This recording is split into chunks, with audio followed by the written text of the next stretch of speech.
Namo Bhagavate Vasudevaya. Shravanam Diaries Podcast.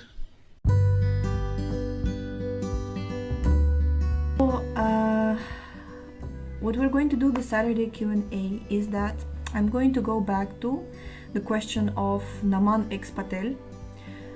He gave us a feedback which we tried to reply to the week before, not the previous week but the week before that, and inside I didn't feel very satisfied with the way we left it, so we're going to come back to his feedback and I'm going to read it point by point, and I'm gonna say something that I didn't mention before. So, and this will be, I'm planning to make the Saturday Q&A short and sweet episode. So let's start. I'm reading it from the computer. Okay. Hare Krishna, I really thank you for taking the time to answer my question in such detail. I did understand what you were saying to a large extent. Jai, very glad. For example, in order to follow or fulfill my dharma, all I need is to follow Yuga Dharma, which means that chanting holy names of Lord Krishna, Hare Krishna Mahamantra, as this is the only way to attain moksha in Kali Yuga. Am I thinking correctly? Please feel free to correct me if I'm wrong. Yes, you're thinking correctly. It is the only way to attain moksha in Kali Yuga. In fact, there was a meeting described in Chaitanya Bhagavata, Chaitanya Charitamrita, how Haridas Thakur, he said that even chanting Namabasa, which is clearing stage, it can give you moksha. And some so-called Brahmin protested, and we all know what happened with him. He got the leprosy and everything, and he challenged Haridas Thakur. He said very mean things to Haridas Thakur, but he himself got the reaction for that. So even chanting Namabasa will give you moksha. Or also, as I think Bilva Mangal Thakur, he also has a beautiful poem where he says that Mukti, she is standing with folded hands at the doorstep of a devotee, praying to engage her in her service to the devotee. So in this way we see that Mukti is, of course, Nectar of Devotion describes 5 kinds of Mukti, and out of them there is Sarupya, Salokya, of course, and the 5th one, which is the Kaivalya, right? The merging is considered to be that Kaivalya Narakayate. It's not accepted by devotees. So yeah, all the other categories of moksha is accepted by devotees, and it is attainable by Hare Krishna Mahamantra. But of course, later on, the subscriber mentions that for those that he has a deep and profound love for Krishna. So from that sense, we can also remember that Lord Chaitanya's level of love for Krishna was Natanam Najanam Nasundarim Kavitam Vajagadisha Kamaye Mama Janmani Janmani Shvare Bhavatat Bhakti Rahaitu Kitvari, that Lord Chaitanya was not even after Mukti. That was that's like pure love for Krishna. So yeah, we mentioned different levels. I'm not correcting him. I'm just saying that there are different levels of devotees, and there are different categories of devotees. But all in all, the gist is that yes, following our dharma is following Yuga Dharma. He understood it correctly.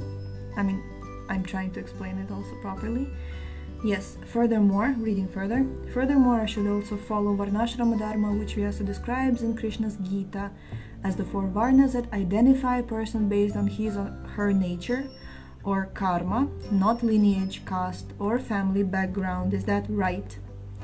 No. Yes, we also mentioned before, and I feel that I haven't really given due to this particular point. Last time I was trying to answer it, meaning guna karma, right? If I mentioned it, that guna karma is the nature of a devotee or nature of a person, and he asked if he should follow it as Vyasadeva describes it. naturally, the whole world is following the Varnashrama Dharma in a way that I think Srila Prabhupada describes in his books, that every culture has intellectuals, every culture has managers, every culture has people who make money, who are able to build some financial structure, and every culture has some helpers, assistants, servants, and those who do crafts and artisans. So every culture has it. And when we follow Varnashrama Dharma, it means that we put Krishna in the center of that. So whether you are, whatever is your nature, whatever is your guna karma, when you put Krishna in the center, that becomes a real Varnashrama Dharma. Yeah, that's right. Next, I think that this next part of his feedback we addressed in a very emotional way last time. So I'm trying to kind of like reply it in a more structured and a more peaceful and calm way, because it was kind of a trigger for me, I think, last time. So, okay, reading further. Finally, as a person who has deep and profound love for Krishna, and as a person who has lived in India and America surrounded by people who don't follow Dharma, how do I deal with them? It's mentally torturing how ignorant people are to their lifestyle and surroundings. How do I deal with them? So, let's read it till the end and then I'll say. For example, eating beef or meat, knowing where it comes from and knowing the agony poor cows go throughout their lives just to become a piece of flesh to satisfy someone's hunger. How can I let that happen? How can Krishna let that happen when the whole universe is made up of Krishna himself? Where does Dharma fit into this? Again, thank you for answering my questions in detail, but my mind is still not satisfied. Please answer my questions. Jai Shri Krishna. So, his mind was not satisfied, and me, after answering it the week before, previous one, I was like, this week I was thinking which question should we focus on this week for Saturday Q&A, and my mind was also not satisfied how we left Namanex Patel's question. Also, my husband was kind of like putting oil into my fire when he was remembering and mentioning different quotes from the morning walks of Srila Prabhupada with Dr. Patel. I'm like, Patel, okay. Yeah, so coming back to a very serious and a very grave topic, actually, that Namanex Patel is mentioning here, about being surrounded by people who don't follow Dharma. How to deal with them? That's first question, right? How to deal with them? Because it's mentally torturing. How ignorant can people be about their lifestyle and surroundings? That's the first question. And secondly, I believe that how can I let that happen, and how can Krishna let that happen? Where does Dharma fit into this? This is the second question, basically, because we've discussed last week. We've discussed last week about how does Krishna let it happen, or he doesn't let it happen. We'll mention, so 3. Okay. So first, how do we deal with them?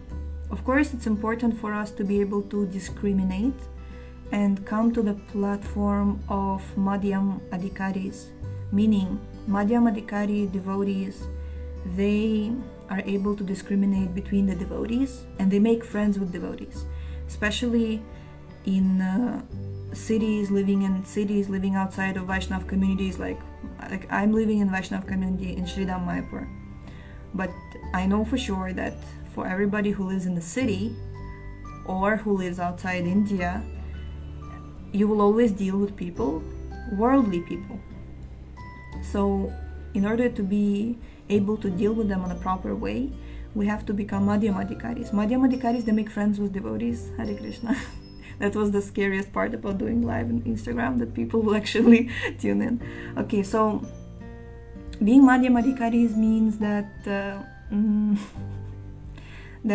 we are keeping our friendships with devotees as a central point, and then we are preaching to those who are innocent, and we are neglecting those who are of envious mentality.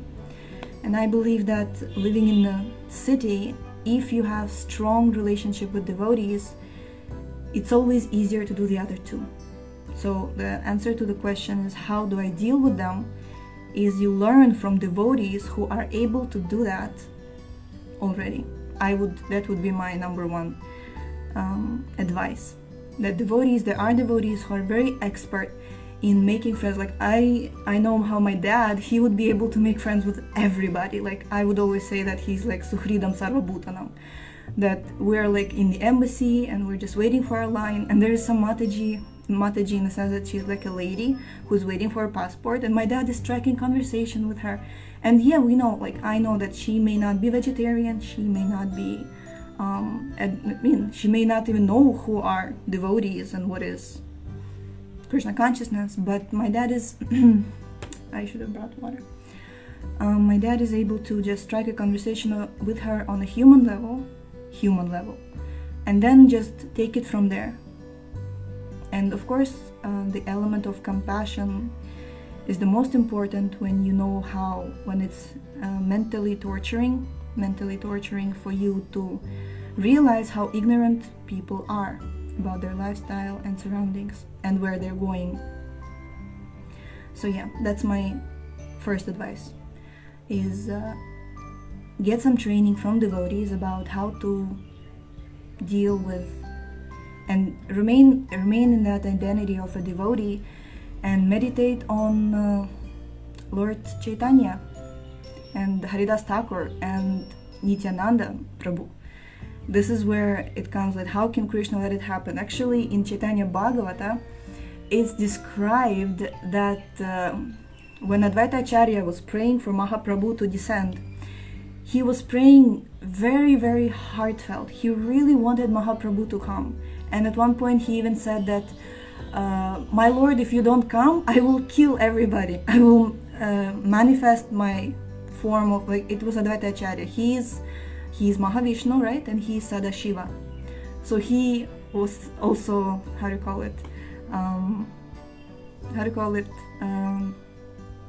in English there's a word, in Russian it's called угрожать. Okay, I forgot it. When you basically threaten, he was threatening the Lord that he will kill everybody because Kali Yuga is progressing. It's ugly, it's not looking very good, so please, my Lord, please descend. So then, and then Mahaprabhu, he did come. And that, I believe that this is the only way to, this is where distribution of the holy name and Krishna consciousness movement in every town and village, this is where it comes, this is where it's meant to fit. This is where you're here. The concluding question is, how does Dharma fit into this? This is where Dharma fits into this, that you pray to Panchatattva and you get training from devotees who are already following in the footsteps of Lord Nityananda and Haridas Thakur, and yes, and then you preach in the way that devotees, just like I think in the book Shri Guru Pada Padma, Gaur Govinda Maharaj, he quotes from some Shastra that described that in Kali Yuga, Lord Chaitanya, he did not bring any weapons. In Kali Yuga, Lord Chaitanya is killing the demoniac tendencies within our hearts. So even if devotees are acting on behalf of Lord Nityananda, on behalf of Lord Chaitanya, that means that they're able to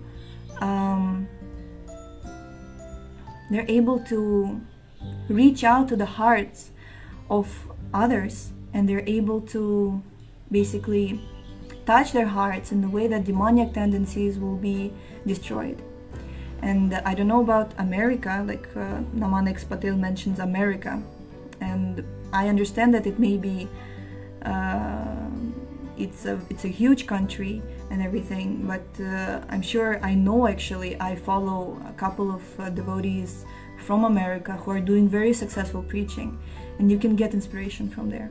And you can also get inspiration from Sankirtan stories of people who've changed the lives of others by bringing them into Krishna consciousness. And sometimes you are able to do that, but sometimes you will always meet people who are not ready yet. They need more sukriti, they need more bhakti sukriti.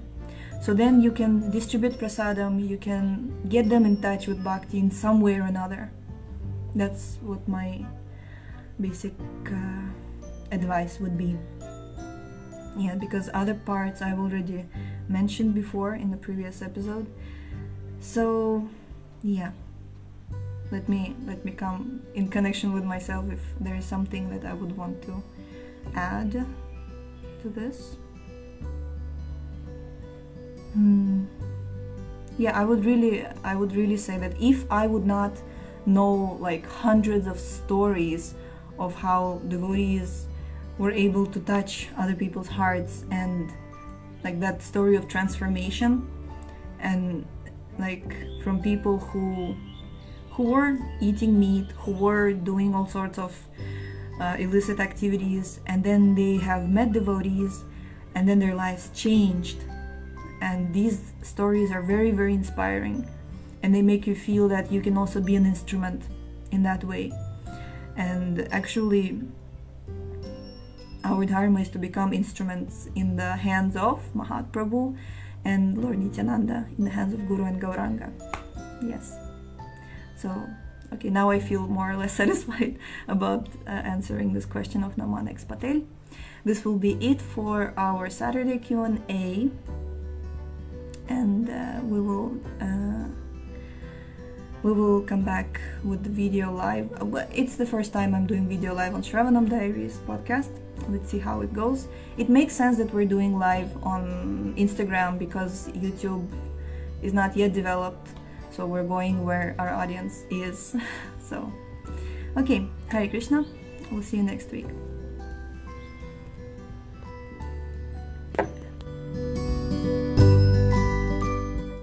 Thank you so much for tuning in today. The book links, previous episodes timeline, and biography of the author can be found on shravanamdiaries.com. The link is in the description, and we shall see you tomorrow. Hare Krishna, Krishna